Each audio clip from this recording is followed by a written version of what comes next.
Ce sera le jour le plus long, ou presque. Des répétitions qui démarrent à 5 h du matin et pour Alexis, le Guadeloupéen, à la garde au drapeau de l'école des officiers de gendarmerie de Melun, un petit stress supplémentaire. On est devant l'ensemble des cadres et de la troupe. On est 6 aussi, donc le nombre fait qu'on est plus facilement regardable et on va plus chercher les détails sur ce qu'on pourrait pas faire, mal faire.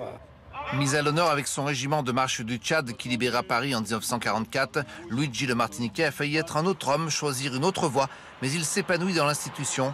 Tant mieux pour l'armée de terre. Je voulais soit être footballeur ou soit militaire, donc j'ai réussi à être militaire. Donc pour moi, c'est depuis petit, j'ai toujours aimé ça.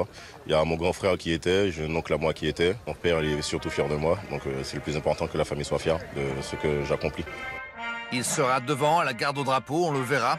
Comme l'est Pascal, le premier Amérindien à défiler en 14 juillet. Une fierté pour lui avec la base aérienne 367. Le chemin fut long, mais il a tenu. Je suis d'origine amérindienne, du peuple Palikour. Et j'espère qu'ils me regarderont tous et c'est sûr qu'ils me regarderont. Ça a été compliqué pour moi au début, le français et tout.